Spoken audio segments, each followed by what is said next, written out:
Miss হবে না আপনার পছন্দের টিভি শো। দেখুন জি5 অ্যাপে একদম ফ্রি। মানুষ যদি তার আশীর্বাদের হাতটা কারোর দিকে বাড়িয়ে দেয় না, সেই মানুষটার যে কি হয়, লক্ষ কোটি টাকা দিলেও সেটা হয় না রে। আর বিয়েতে কি আমি কোনো গয়না পাইনি নাকি? তাছাড়া তুমিও তো আমাকে অনেক কিছু দিয়েছো। রাইয়ের জন্য আমি গয়না বেছে রেখেছি। অসম্ভব, আমি এরকম কোনো গয়না নিতে পারবো না যেটা দাদা ভাই তোমাকে দিয়েছে বৌমনি। যে গয়না দাদা ভাই আমায় দিতে পারে, সে গয়না দাদা ভাই তোমাকেও দিতে পারে রাই। এটা কেন ভাবছো না? আর তাছাড়া আমি তোমার বৌদি, বড় বৌদি। আমার উপর কথা বলার সাহস হলো কি করে তোমার? অসম্ভব, আমি পারবো না বৌমনি, আমি নিতে পারবো না এরকম গয়না। একটা পুরনো জিনিস দেবো আমি রাইয়ের বিয়েতে? পুরনো কোথায়? আমি গয়নাগুলো একদিন পরেছি কি পরিনি, ওটাই তুমি হাতে করে বোনকে ভালোবেসে দেবে, আমি বলছি। বাপি বাপি, তুমি পিপিকে কি দেবে? কোনার হার দেবে?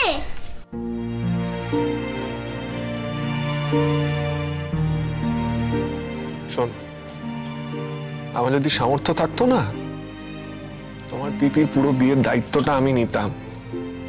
কাউকে কিচ্ছু ভাবতে হতো না, পুরোটা আমি দেখে নিতাম।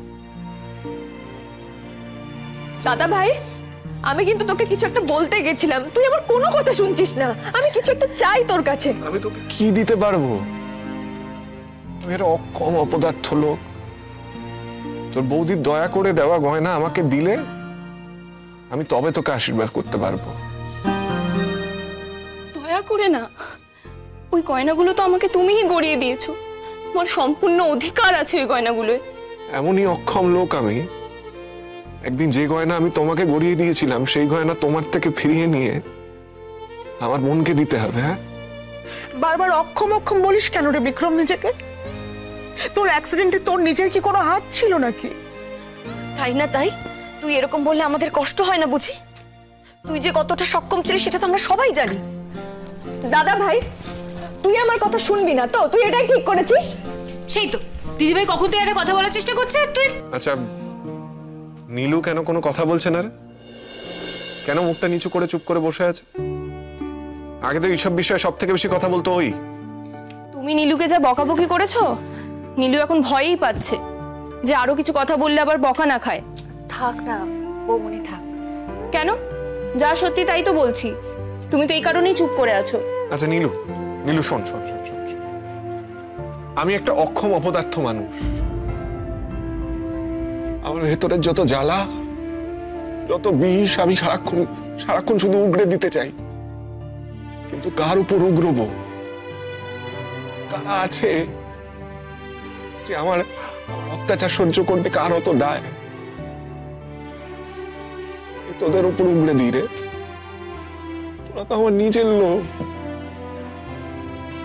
তোরাই শুধু আমার নিজের লোক।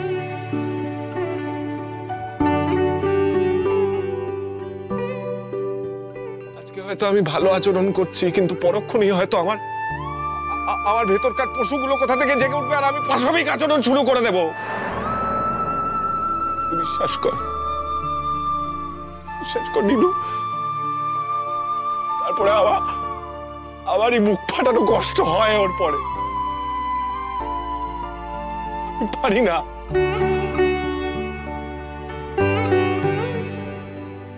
আমরা সবাই এই বিশ্বাস করি দাদা ভাই। হ্যাঁ রে, আমরা জানি আমাদের দুঃখ দিয়ে তুই আরো বেশি কষ্ট পাস।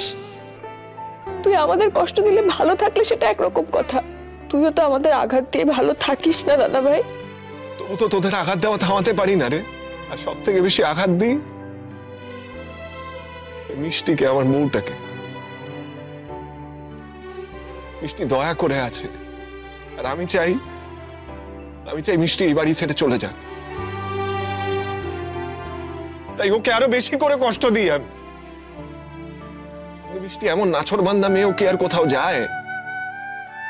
কোথাও যাবে না, একদম মাটি আঁকড়ে পড়ে থাকবে, সমস্ত অপমান সহ্য করবে, তবু কোথাও যাবে না এখান থেকে। আমি জানি ওকে। ওই যে কমিটমেন্ট, ওই যে কোনো এককালে আমার হাতের উপর হাত রেখে বলেছিল যে তোমাকে ছেড়ে আমি কোথাও যাব না, আরে ভাই তখন সবকিছু ঠিক ছিল আমার। এখন একটা পঙ্গু লোকের কাছে সেই কমিটমেন্ট রাখার কোনো মানে হয় বলতো? কোনো মানে নেই। শোনো বিক্রম, আজকে আমি তোমার বাড়ির সবার সামনে, সব বড়দের সামনে বলছি, তুমি আমাকে যতই বলো না কেন, আমাকে যতই তাড়ানোর চেষ্টা করো না কেন, আমাকে তুমি তাড়াতে পারবে না। আমি এত সহজে হার মানার মেয়ে নই। এটা এতদিনে তোমার বুঝে যাওয়া উচিত ছিল। সেই তখন থেকে দিদিভাই একটা কথা বলার চেষ্টা করছে, কিন্তু যাকে বলবে তার তো শোনার সময় নেই। এসব আজে বাজে কথা বলে সময় নষ্ট করবে নাকি আসল কথাটা শুনবে?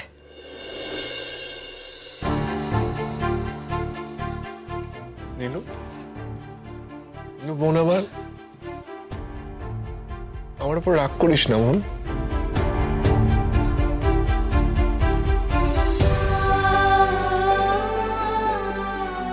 তুই তো জানিস আমি একটা হেরো মানুষ।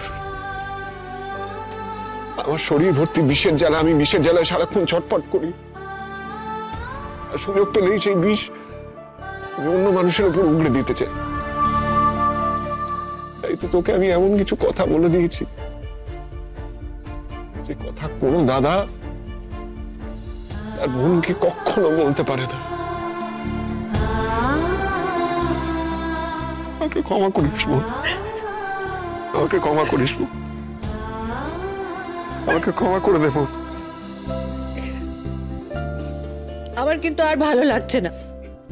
বলছি এখানে একটা অন্য কথার আলোচনা চলছে, কথাটা বলার সুযোগই দেওয়া হচ্ছে না। এই দিদি ভাই, তুই বলবি কি বলবি না? বলতে দিলে তো আমি বলবো। আচ্ছা বল না। বলছি তো, আমি আর কিছু বলবো না। দাদা ভাই, তুই বোকার মতো কাঁদছিস কেন? শুধু কি আমার চোখে জল নাকি?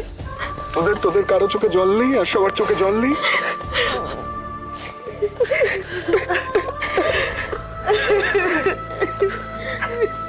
কেঁদো না বৌদি, কেঁদো না। এই দৃশ্য দেখলেই তো পূর্ণ হয়। আমরা তো বরাবরই ভাই বোনের এই দৃশ্য দেখে এসেছি। বিক্রম আমাকে যা খুশি বলুক না কেন, আমি কিছু মনে করি না। আমি তো জানি ও আমাকে কতটা ভালোবাসতো। পিসি বোনে খাই না দিলে ওর পেট ভরতো না। আচ্ছা আমি তো চোখটা বুঝিয়ে দিই। এবার কি তাহলে তোর আমার উত্তরটা দেওয়ার সময় হবে? বল না রে। আচ্ছা বাবা এখনো আসছে না কেন রে? বাবা কিন্তু বলেছিল আজকে অফিসে সই করেই চলে আসবে। আজ তো বাবার ওই এক্সটেনশনের কাগজগুলো পাওয়ার কথা, আজও পুরো অফিস করবে। বাবা না এরকমই বলে, কিন্তু অফিস আবার শেষটা করে আসেই না। কি জানি এত দেরি হচ্ছে কেন। জি5 ডাউনলোড করুন আর সব এপিসোড দেখুন একদম ফ্রি।